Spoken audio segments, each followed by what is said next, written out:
मौत डरी थी उसको देखकर, ये खुद मौत का दावा था। धरती को नाज था उस पर, ऐसा शेर शिवाजी का छावा था। छावा, छावा का मतलब समझते हैं आप? छावा का मतलब होता है शेर का बच्चा, और शेर के रक्त में समझौता नहीं होता। यही कहानी थी छावा की, संभाजी महाराज की। वो संभाजी महाराज जो शेर से लड़ने का दमखम रखते थे, वो संभाजी महाराज जो दहाड़ दे तो दुश्मन मैदान छोड़कर भाग जाया करता था।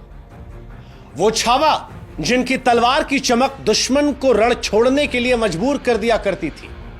वो संभाजी महाराज जो औरंगजेब के कैद में धोखे से फंस तो गए, लेकिन इसके बावजूद अपनी माटी से गद्दारी नहीं की।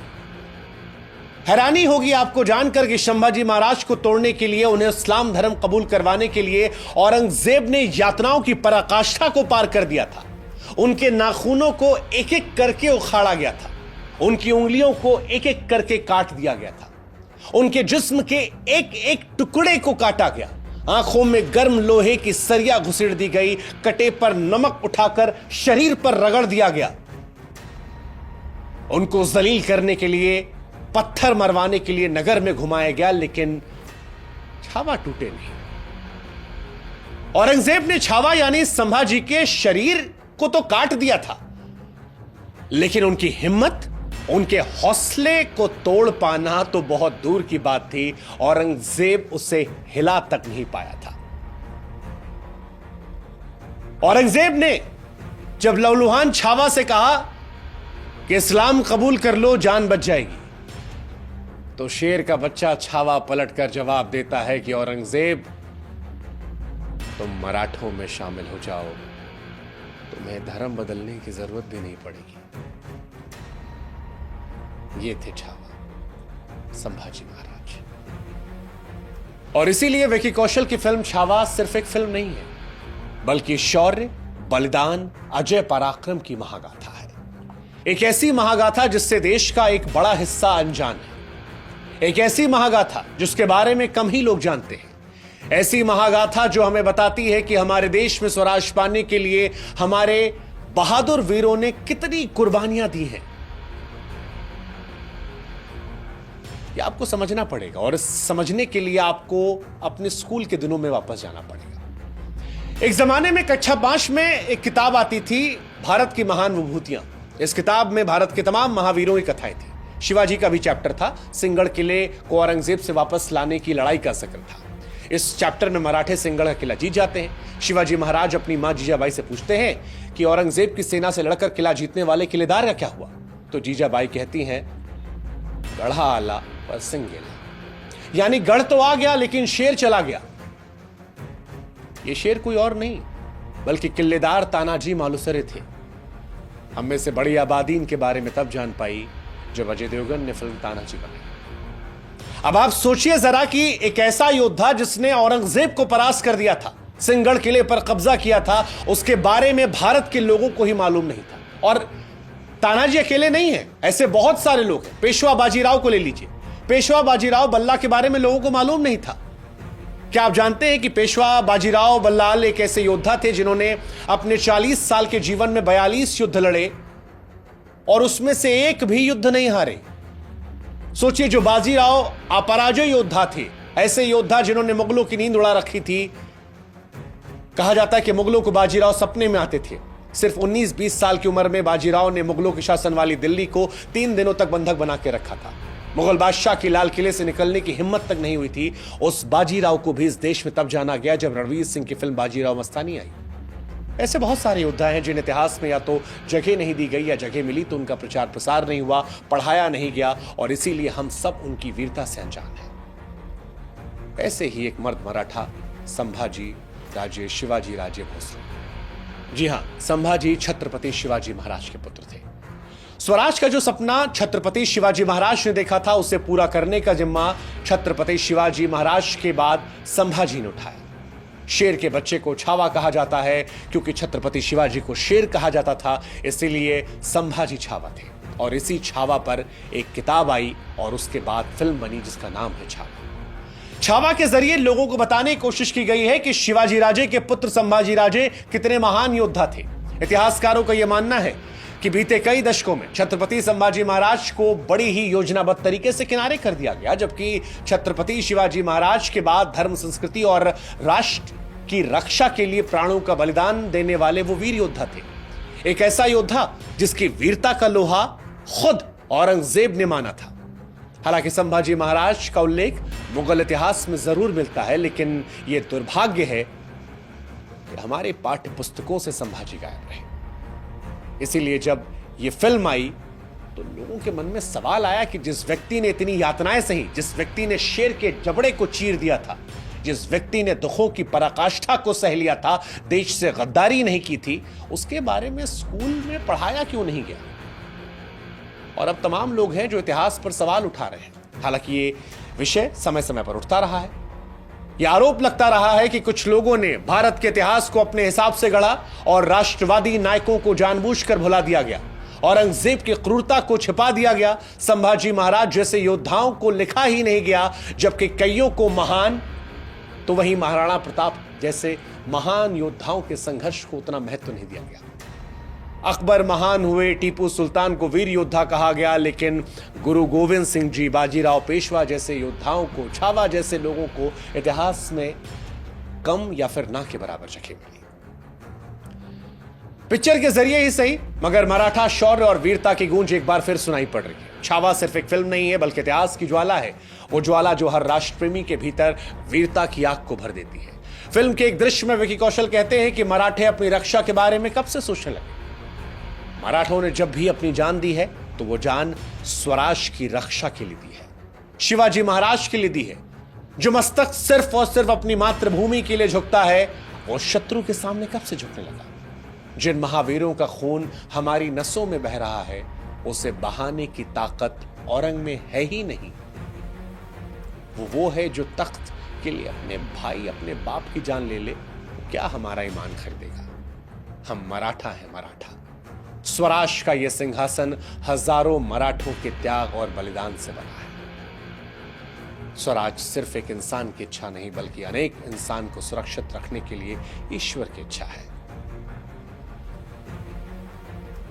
संभाजी महाराज स्वराज के लिए सब कुछ कुर्बान कर देने वाले योद्धा थे।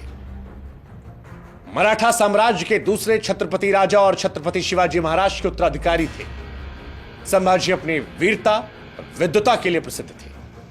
आप यकीन नहीं करेंगे कि महज 13 साल की उम्र में संभाजी को 13 भाषाएं आती थी। संभाजी ने अपने कम समय के शासन में 120 युद्ध किए। खास बात यह है कि 120 युद्ध में संभाजी ने एक भी युद्ध नहीं हारा, जबकि मुगलों की सेना के सामने मराठों की सेना मुट्ठी भर थी।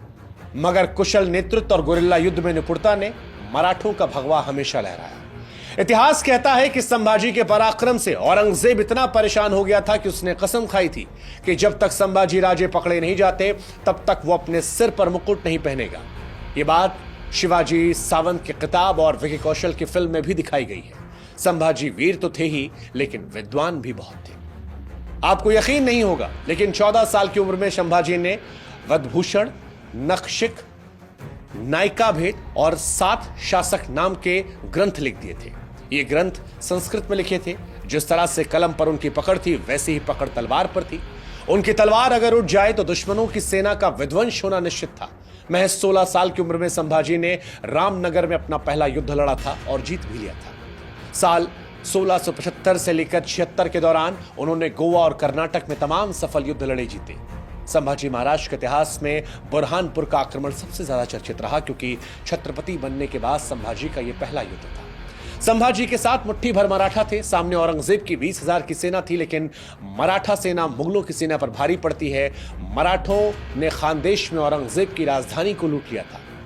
खानदेश और बुरहानपुर में मुगलों को हराने के बाद संभाजी महाराज ने मैसूर पर आक्रमण किया। संभाजी महाराज ने 1681 में वोडियार राजवंश के दक्षिणी मैसूर पर आक्रमण किया। उस वक्त वोडियार वंश के राजा थे वोडियार चिक्का देव राय। संभाजी उन्हें भी हरा देते हैं। संभाजी की कूटनीति जबरदस्त थी। दरअसल उस वक्त पुर्तगाली मुगलों को व्यापार करने में मदद किया करते थे, इसलिए पुर्तगाली मुगलों को अपने क्षेत्रों से गुजरने दिया करते थे। संभाजी महाराज का यह मानना था कि अगर मुगलों को कमजोर करना है तो पुर्तगालियों के साथ उनके गठजोड़ को खत्म करना पड़ेगा, और इसीलिए पुर्तगालियों पर हमला किया, उनके किले को ध्वस्त किया, पुर्तगाली खजाने हथियारों पर कब्जा किया जो मराठों की सेनाएं काम आए। अब सवाल यह उठता है कि जब संभाजी इतने वीर, बहादुर और विद्वान थे तो फिर औरंगजेब के हाथों मारे कैसे गए, कैसे वीरगति को प्राप्त हुई? इसकी कहानी भी बड़ी दिलचस्प है। दरअसल संभाजी ने मुगलों को भारत से पूरी तरह उखाड़ फेंकने के लिए एक योजना बनाई थी और इसके लिए संगमेश्वर में गुप्त बैठक की थी। इस बैठक में संभाजी के बहनोई गनोजी शिर्के भी शामिल थे। दरअसल गनोजी शिर्के को संभाजी महाराज ने वतनदारी और जहांगीरी देने से साफ इंकार कर दिया था, इसलिए वो संभाजी से बैर रखते थे मगर साथ होने का दिखावा करते थे। गणोजी ने संभाजी महाराज के साथ विश्वासघात किया और मुगल सरदार मुकर्रब खान को सूचित कर दिया कि संभाजी संगमेश्वर में है। संभाजी राजे ने अपनी बैठक में जिन गुप्त रास्तों के बारे में बताया वो केवल मराठों को मालूम थे। गणोजी ने मुकर्रब खान को गुप्त रास्तों के बारे में सब कुछ बता दिया। संभाजी को मालूम नहीं था कि उनकी योजना का पता मुगलों को लग गया है, इसलिए अपनी आधी से ज्यादा सेना को रायगढ़ भेज दिया और खुद संगमेश्वर से निकलने की तैयारी कर रहे थे। जब वो संगमेश्वर से निकल रहे थे तब तकरीबन 10,000 मुगलों के सैनिकों ने उन्हें घेर लिया, धोखे से बंदी बनाया। इसके बाद औरंगजेब ने संभाजी को अपने बंदीगृह में हर तरह की यातनाएं दी। उनके नाखून को उखाड़ा, उंगलियों को काटा, आंख में लोहे की सरिया डाली, शरीर पर नमक रगड़ दिया, इस्लाम कबूल करने के लिए उन्हें प्रताड़ित किया। लेकिन इसके बावजूद बिना गद्दारी किए इस जिंदगी को छोड़ने का फैसला छावा ने किया। विकी कौशल की फिल्म में जब यह संवाद आता है, जब छावा औरंगजेब से कहता है कि मराठाओं में तुम शामिल हो जाओ, तुम्हारी जान भी बच जाएगी और धर्म भी नहीं बदलना पड़ेगा, तो वो बताता है कि छावा की कहानी किसी एक धर्म के गुणगान की कहानी नहीं है, यह कहानी स्वराज की कहानी है। वो स्वराज जिसका सपना भारत देश के हर एक धर्म के हर एक व्यक्ति ने देखा था। लेकिन बड़ी हैरानी होती है और यह बड़ा दुर्भाग्यपूर्ण लगता है कि ऐसे योद्धाओं के बारे में हमें तब क्यों पता चलता है जब कोई फिल्म आती है या विवाद होता है। क्यों हमारी पीढ़ी को ऐसे महान हस्तियों के बारे में पढ़ाया नहीं गया? बड़ी हैरानी है। हमारी जनरेशन को इस बात की जानकारी क्यों नहीं है कि स्वराज के लिए लड़ने वाले योद्धाओं में संभाजी महाराज जैसे योद्धा थे जिन्होंने स्वराज की खातिर अपने प्राणों का बलिदान किया था, वो भी पूरी वीरता के साथ। अंतिम समय में भी जिनकी आंखों में डर नहीं था। ऐसे ही योद्धा तो भारत को भारत बनाते हैं और बताते हैं कि शास्त्रों की इस भूमि में ऐसे ऐसे योद्धा हुए हैं जिनके शस्त्र उठाते ही दुश्मनों की चाल बदल जाया करती थी। छावा सिर्फ एक कहानी नहीं है, छावा एक प्रेरणा है। छावा की कहानी अगर आपने नहीं जानी, कोई बात नहीं। उस दुर्भाग्यपूर्ण दौर में हम भी आप बड़े हुए जब इतिहास में नहीं पढ़ाया गया, लेकिन अब जब ये कहानी आई तो हमारी आपकी भी जिम्मेदारी है इस कहानी को अधिक से अधिक लोगों तक पहुंचाने की। हमने अपना काम किया, अब आगे आपकी जिम्मेदारी है। छत्रपति शिवाजी महाराज की जय, भारत माता की जय। जय हिंद, जय भारत।